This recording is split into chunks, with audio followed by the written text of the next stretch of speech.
India's Finance Minister Nirmala Sitharaman has presented India's first paperless pandemic-era budget, a budget prepared under pressing and uncharted circumstances. Honourable Speaker, I present the budget for the year 2021-2022. As introduction, Honourable Speaker, the preparation of this budget was undertaken in circumstances like never before. We knew of calamities that have affected a country or a region within a country. But what we have endured with Covid-19 to 2020 is sui generis.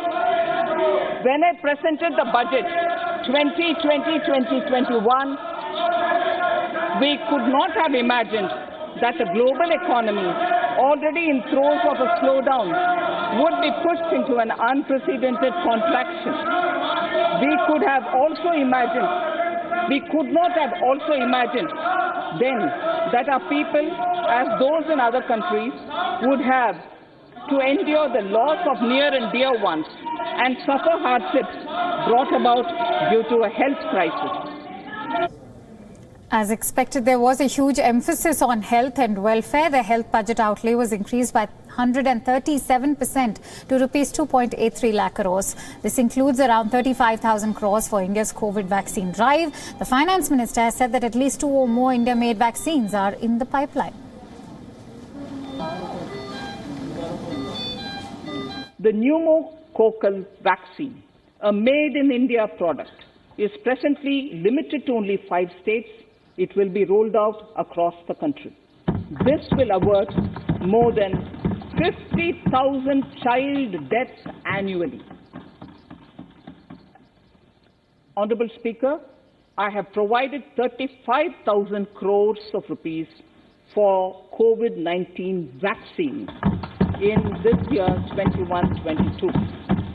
I am committed to provide further funds if required. The government has pegged the fiscal deficit at 9.5% but expects to bring it below 4.5% by financial year 2026. On FDI, India has raised the limit in insurance sector from 49% to 74%. The move will help increase capital inflow in insurance companies and enhance their expansion and growth. I propose to amend the Insurance Act 1938 to increase the permissible FDI limit from 49% to 74% in insurance companies and allow foreign ownership and control with safeguards. Under the new structure, the majority of directors on the board and key management persons would be resident Indians, with at least 50% of directors being independent directors and specified percentage of profits being retained as general reserve. Stressed asset resolution by setting up a new structure. The next financial year will also bring a bill for development of financial institutions. The financial institution will facilitate financing greenfield infrastructure projects. A capital of 200 billion rupees has been allocated for the same.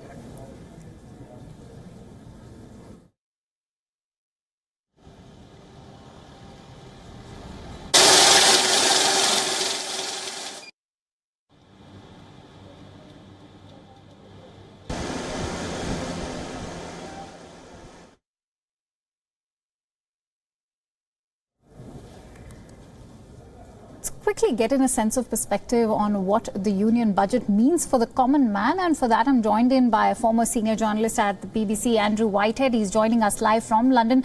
Thank you, Andrew, for joining our broadcast today. Now, this budget is one that was touted as extremely crucial and a first after the coronavirus outbreak. Is it a budget that meets the need of the hour, especially in terms of the economy's revival?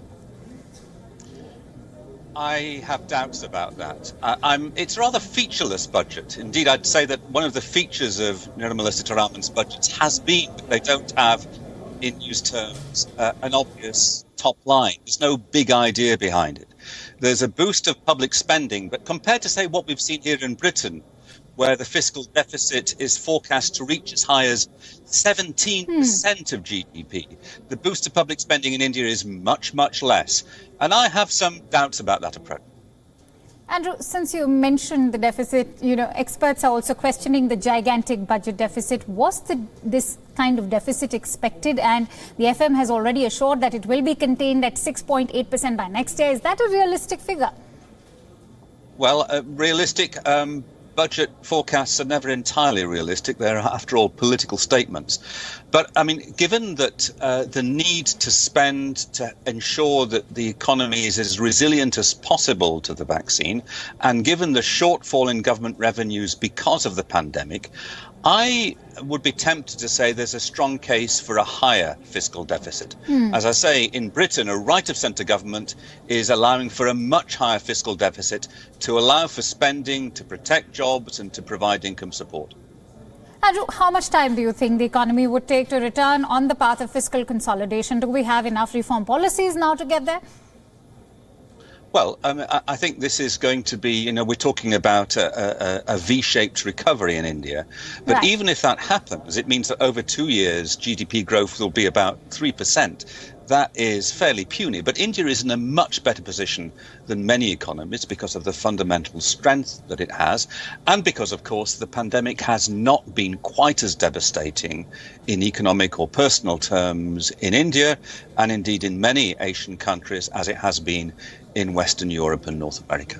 Right. Let's also talk about healthcare spending now. Sitharaman announced a total spending of around 2 lakh crores on healthcare, with 35,000 crore rupees on Covid-19 vaccine development and inoculation. How promising is the allocation to Covid-19 vaccines, according to you? Well, it's a good and important step, but we have to remember two things. First of all, India's GDP spend on healthcare, both public and private, has been hugely low. So we're talking about 1.5% of GDP, when in many industrialized nations it would be approaching 10% or more. And of course, there is a very sharp increase announced, but from a low base. And also a lot of that increased spending is going on paying for the vaccine. Well, that's not really discretionary spend. That's absolutely essential. Right. Also, scrapping of income tax for senior citizens under certain conditions. There's been the ease of tax compliance policies. How do you view the budget announcements on taxation? Well, they're all fairly small beer, and tax levels haven't increased. To be honest, if you want to restrain the fiscal deficit and spend more, there might be a case for higher both corporate and individual taxes on those who can afford to pay. But I'm struggling a little bit with this change in tax status for the over 75s. If it means that they're shielded from the full impact of income tax, I can't see why wealthy old people should be protected any more than wealthy young people. And if that income is coming from unearned sources, from dividends or investments, why would it be taxed less because you happen to be old? I don't get it. That's a very valid question. Andrew, also, the finance minister talked about how the money paid to farmers for rice and wheat has jumped remarkably since 2013, keeping the recent farmers' unrest in mind, especially with regards to the minimum support price. Are you satisfied with Sitharaman's announcements made on agriculture? Well, it's not so much whether I'm satisfied, it's whether the aggrieved farmers are satisfied. And I don't think there's very much there for them.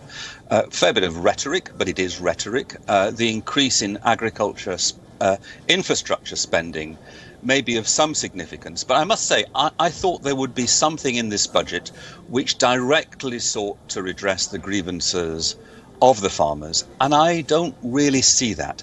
So I don't think this has done anything to lessen the heat that we see in the farmers' protests around Delhi.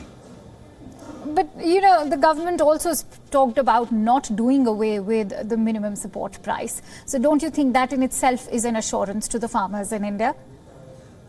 But I'm sure that it is an assurance, but I don't think it goes any way to redressing their demands. And I think, if there was going to be a bolder step, then this budget would have been a good occasion for it. So I wonder whether this might be an opportunity missed in political terms. Andrew, before I let you go, let's talk about FDI investment in Indian insurance companies, which is going to be up to 74%. This has been, of course, viewed as a welcome change. But is it enough for the kind of FDI that is needed for India at the moment? I think it is a welcome change. I think that and the privatizations that have been announced of two government-owned banks and insurance company all are promising signs. In fact, I think this was one of the boldest aspects of the budget. So that's a big step forward. But as I say, overall, it was a budget that struck me as without a big idea. And I've been looking around the various different news channels and websites, and they all have different headlines from this budget. And that tells its own story. There wasn't a central thrust to what the finance minister was saying. All right. Having said that, we also, of course, we mentioned disinvestment as well. We'll have to wait and watch if they actually manage to find buyers, especially for Air India at this time. But I'll have to leave this conversation at this point. Thank you so much, Andrew, for joining our newscast as we are running short of time.